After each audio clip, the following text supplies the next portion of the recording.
I was standing in the back office when Derek told me I was done. Just like that. No warning, no conversation, just a yellow termination slip on the desk and his arms crossed like he'd been waiting for this moment. "We're restructuring," he said. "You're not part of the new direction." I looked at him, really looked at him, and saw nothing. No regret, no hesitation, just cold efficiency. Derek was my stepson. I'd raised him since he was 9, paid for his business degree, co-signed the loan that bought the auto parts shop we were standing in, taught him how to read a balance sheet, how to treat suppliers, how to build something that lasts. And now, at 52 years old, I was being let go from the business I helped him build. I didn't argue, I nodded. I asked when my last day was. "Today," he said, "I'll have your final check ready by 3. I stood there for a moment, waiting for him to say something else. Anything else. He didn't. So I walked out. The shop floor was busy. 2 mechanics under cars, a customer at the counter, the smell of oil and metal and coffee from the break room, everything normal, everything familiar, except I didn't belong there anymore. I grabbed my jacket from the hook by the door, my thermos from the desk, a photo of Linda from the filing cabinet, one I'd kept there for years. The frame was dusty. I wiped it with my sleeve and tucked it under my arm. Nobody looked at me. Nobody said goodbye. I wondered if Derek had already told them, or if they just didn't care. Marcus, one of the younger mechanics, glanced up as I passed. He opened his mouth like he wanted to say something, then looked away. I kept walking. The door felt heavier than usual when I pushed it open. The customer database I'd organized was still being used, but I wasn't part of it anymore. My phone buzzed, a text from my wife, Linda. "How's your day going?" I didn't reply. I didn't know how to tell her that her son had just fired me.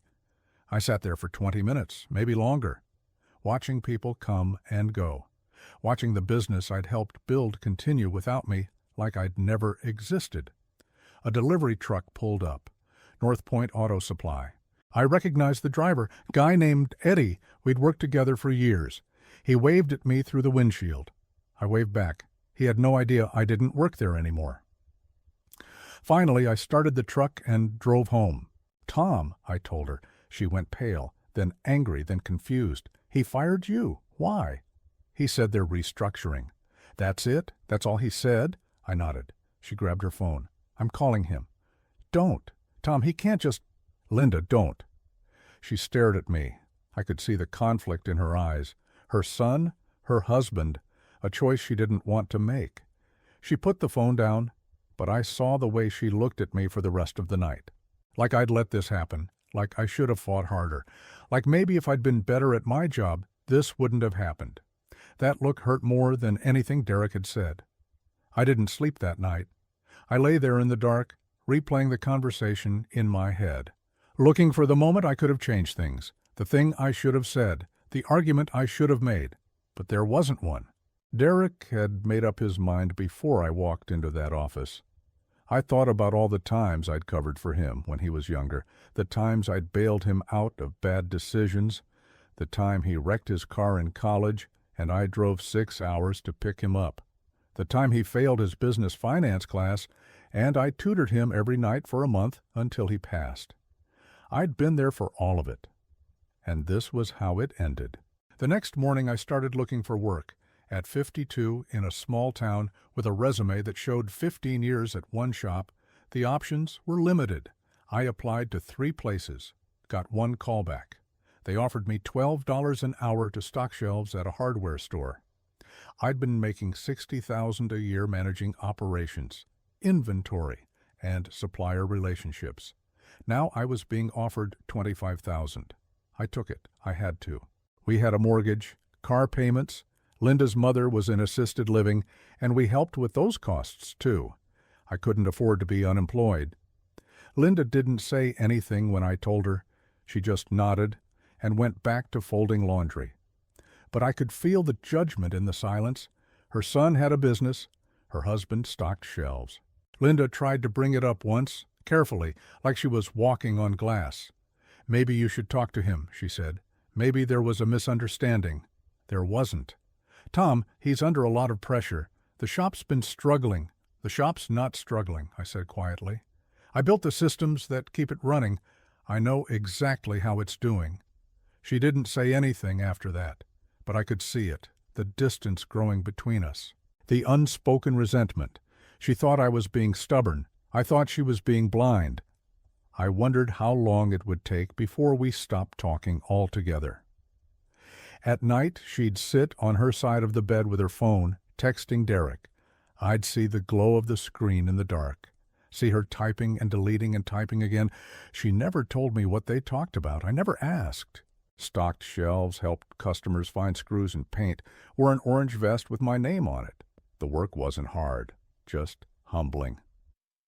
I smiled when people I used to do business with walked in and looked surprised to see me there. One of them, a guy named Ray who owned a tire shop, pulled me aside. "Tom, what the hell are you doing here?" "Working," I said. "I heard Derek let you go. That true?" I nodded. He shook his head. "That kid's an idiot. You were the reason that place ran smooth. Everybody knows that." I didn't respond. Ray lowered his voice. "You need work, you call me. I'm serious. I could use someone who knows their way around operations." I thanked him, but I didn't call. I wasn't ready to ask for help, not yet. Some part of me still thought this would blow over, that Derek would realize what he'd done, that he'd call and apologize and offer me my job back. But weeks turned into months, and the call never came. I started to accept that it never would. "Do you have a minute?" I stepped outside into the alley. "Sure. I'm calling because we've had some issues with one of our client accounts, and your name came up in our files as the primary contact. I wanted to reach out directly." "Which account?" "Hillside Auto Parts, Derek Brennan's shop." I went still. The alley was quiet except for the hum of an air conditioning unit. A cat was sitting on top of a dumpster watching me. "What kind of issues?" "Payment issues. We've sent 3 notices in the last 60 days. The account's overdue by nearly $40,000. We're about to suspend credit and move to collections." I didn't say anything for a long moment. My mind was racing. 40,000. 3 notices. 60 days. "Mr. Brennan?" "I don't work there anymore," I said carefully. There was a pause on her end, papers shuffling. "Oh, I'm sorry. I didn't realize. Our records still listed you as the operations manager and co-signer on the original credit agreement." "Co-signer?" The word hit me like cold water. "I co-signed?" I asked. "Yes, sir. When the account was opened in 2019, your name is on the business credit application. If the account defaults, you're legally liable for the balance." I closed my eyes. Of course I was. I'd co-signed everything back then. The building lease, the equipment loans, the credit lines. Derek was young, 24. He didn't have credit history, no business track record. I was the one with the reputation, the one suppliers trusted. And now I was the one holding the bag. "Mr. Brennan, I don't want to put you in a difficult position, but if we don't receive payment or a restructuring plan within 10 days, we'll have to proceed with collections. That will affect your credit as well." "I understand," I said quietly. "If you'd like, I can send you copies of the account history and the original credit agreement, just so you have everything in front of you." "Please? I'll email them today. And Mr. Brennan, I'm sorry. I can tell this is a surprise." "It is." She hung up. I stood there in the alley behind the hardware store, staring at my phone. $40,000. And my name was on it. The cat jumped off the dumpster and disappeared around the corner. My signature at the bottom, clear as day. I remembered signing it. Derek had needed credit to expand inventory, wanted to stock more high-margin parts, filters, belts, specialty items. I'd co-signed because I trusted him, because I was part of the business, because I believed we were building something together. I opened the second attachment, account history. Payments had been regular, on time, every month like clockwork, until 4 months ago. Then they'd stopped, not reduced, stopped entirely, right around the time Derek fired me. The third attachment was a series of emails, notices sent to the shop's business address. First notice, polite, professional, asking for contact. Second notice, firmer, mentioning the overdue balance. Third notice, final warning before collections, all ignored. I sat back in my chair. Derek had fired me, stopped paying the supplier, and left me holding the liability. My chest felt tight. My hands were shaking. I'd spent 15 years building that business with him. I'd sacrificed weekends, missed family events, skipped vacations, put my own money into expansions and upgrades. I'd been there when he didn't know how to negotiate with suppliers, when he didn't understand inventory turnover, when he couldn't read a profit and loss statement. I'd taught him everything, and this was how it ended. The loan agreements, the supplier contracts. I'd kept copies of everything, old habit from years of managing operations. I read through them slowly, carefully.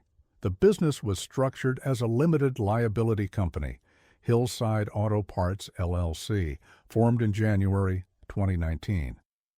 Derek was listed as the managing member with 85% ownership, but I was listed as a minority member with a 15% stake.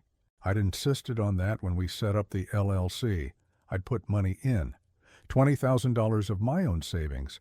I'd co-signed loans. I wanted something on paper that recognized my role. Derek had agreed without hesitation. At the time, it felt like a formality. A nice gesture. Now it felt like a door I hadn't noticed. I spent the next 2 hours researching LLC law, member rights, fiduciary duties, breach of contract. The more I read, the clearer it became. Derek had made a mistake. He'd thought firing me meant he was done with me, but I was still a member, still an owner, and he'd just exposed the company and himself to legal liability. Made an appointment for the next day. The consultation was free. I explained the situation, the firing, the unpaid supplier, the co-signed credit line, the minority stake in the LLC. The attorney, a woman in her 40s named Ms. Gallagher, listened without interrupting. She took notes on a yellow legal pad, asked questions here and there. Her office was small but organized. Diplomas on the wall. A photo of 2 kids on her desk. When I finished, she leaned back in her chair. "Do you have copies of the LLC operating agreement?" "Yes." "And the credit application?" "Yes." "Supplier invoices, payment history?" "I have the emails from the supplier. They sent account history." "Good. Bring them in. I'll review everything, and we'll talk through your options." "What kind of options?" She folded her hands on the desk. "If you're a legal member of the LLC and he's mismanaging company finances in a way that exposes you to personal liability, you have grounds to take action. That could mean forcing a buyout, demanding financial transparency, or in some cases, seeking removal of the managing member." I stared at her. "Removal? It's rare. But if he's breaching his fiduciary duty to the company and the other members, yes. A court can remove him and appoint someone else to manage the business." I hadn't expected that. "But let me be clear," she continued, "this will not be simple. It will take time. It will cost money, and it will likely damage your relationship with your stepson and possibly your wife." "The relationship's already damaged," I said quietly. She nodded. "Then let's see what we're working with." Gallagher reviewed them while I sat across from her. She made notes, asked questions, pulled up state LLC law on her computer. She spent 20 minutes just reading the operating agreement, highlighting sections, cross-referencing statutes. Finally, she looked up. "You have a strong case," she said. "The operating agreement includes a fiduciary duty clause. As managing member, Derek is legally required to act in the best interest of the company and all members. Failing to pay suppliers, exposing the company to collections, and terminating you without cause while you're still a member, all of that could be argued as a breach of fiduciary duty." What does that mean practically? It means you can file a motion to compel financial records, force a full accounting of company finances, and potentially seek a court-ordered buyout or dissolution of the LLC. Dissolution? Yes. If the court finds that the company is being mismanaged to the detriment of minority members, they can order the business dissolved and assets liquidated. All members get their share. I thought about that. The business closing, everything sold off. And if he doesn't cooperate, then a judge compels him, and if the court finds mismanagement or bad faith, Derek could be held personally liable for damages.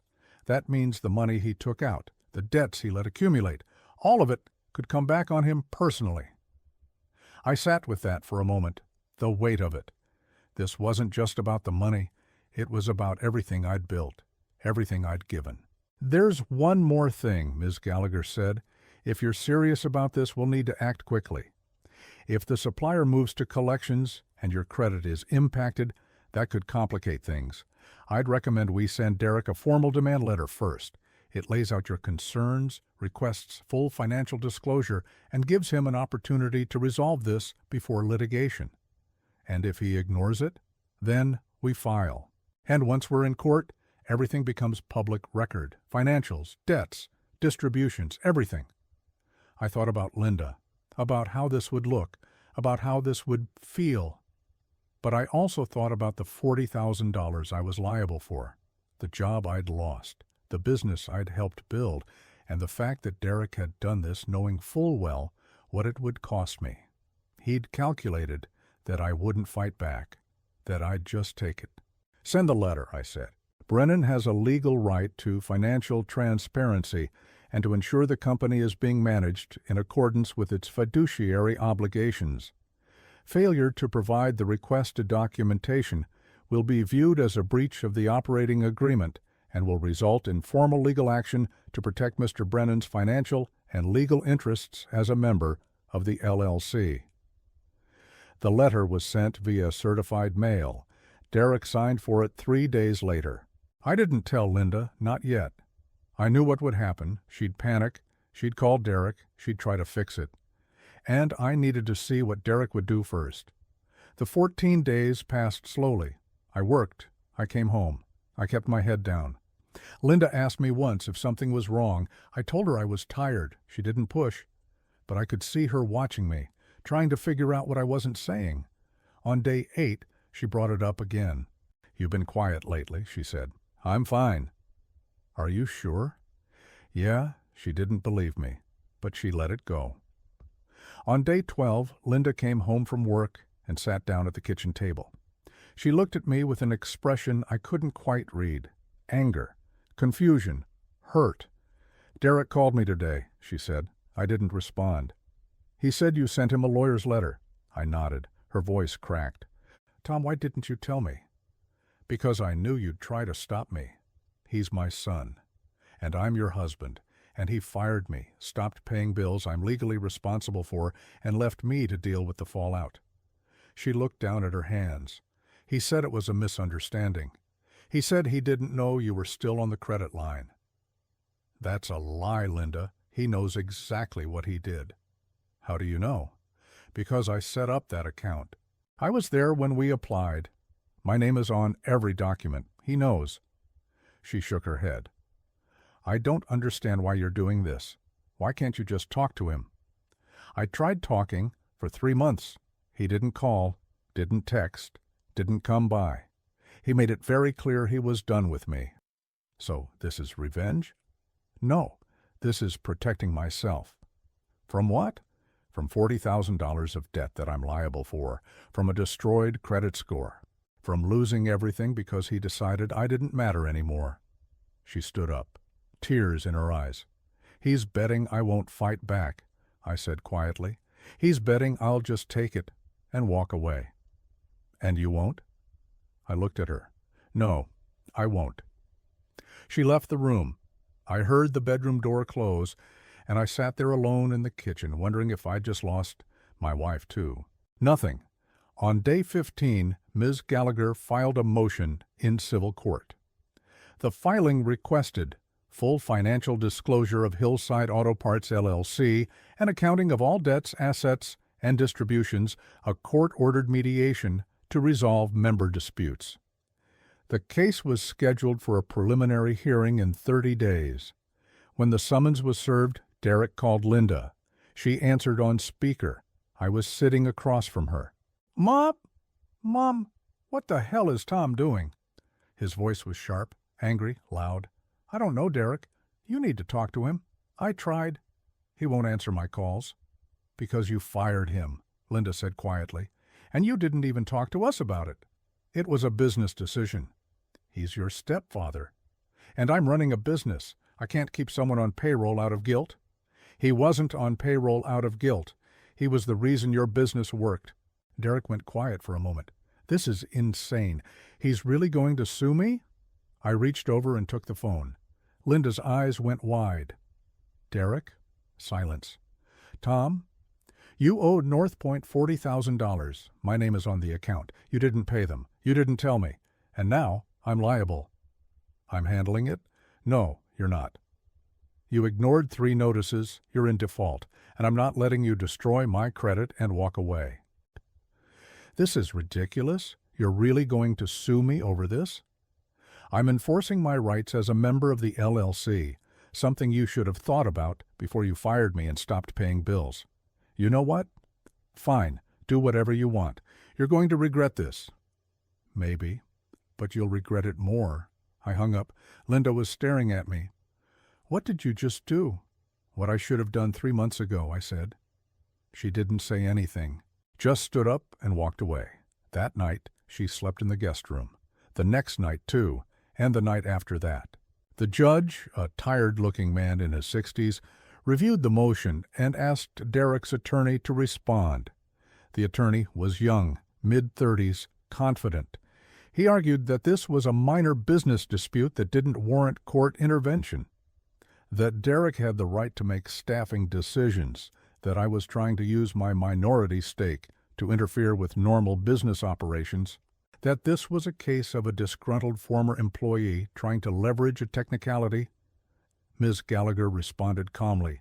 She presented the unpaid supplier invoices, the credit application, with my signature, the email showing Derek had ignored multiple notices. She pointed out that this wasn't about staffing, it was about fiduciary responsibility, that Derek had a legal obligation to manage the company in a way that didn't expose other members to personal liability, that he'd failed to do that. The judge listened. Then he looked at Derek. Mr. Brennan, is it true that you terminated Mr. Tom Brennan's employment while he was still a legal member of the LLC? Yes, Your Honor, but is it true that the company is currently in default on a credit account that Mr. Boult, Tom Brennan co-signed? Derek hesitated, looked at his attorney. The attorney nodded. We're working on resolving that, Your Honor. That's not what I asked. Yes, we're behind on payments. The judge made a note. I'm ordering full financial disclosure. Mr. Derek Brennan, you will provide complete records of company finances, including all debts, assets, distributions, and payment histories within 21 days. We'll reconvene after that to determine next steps. He banged the gavel. Derek's attorney started to object, but the judge was already standing. It was over. Derek stared at me across the courtroom. I could see the anger in his eyes, the disbelief. He'd never thought I'd do this. Neither had I, honestly. But here we were. It took hours, and it was worse than I'd thought. Derek had taken distributions, large ones, $30,000 in the last 6 months alone. Meanwhile, he'd stopped paying suppliers, not just North Point, others too. He'd stopped paying rent on the building, 2 months behind. He'd let the business insurance lapse. He'd deferred equipment maintenance. The business was bleeding, and he'd been paying himself. Ms. Gallagher looked up from the papers. This is textbook breach of fiduciary duty, she said. He prioritized personal distributions over company obligations. If we take this to trial, you'll win. What happens if we win? The court could force him to buy you out at fair market value, repay the improper distributions, or in extreme cases, dissolve the LLC entirely and liquidate assets. And he'd lose the business. Potentially, yes. I thought about that, about Derek, about the business, about everything I'd given. What do you recommend? She leaned back. I recommend we make him an offer before we go to trial.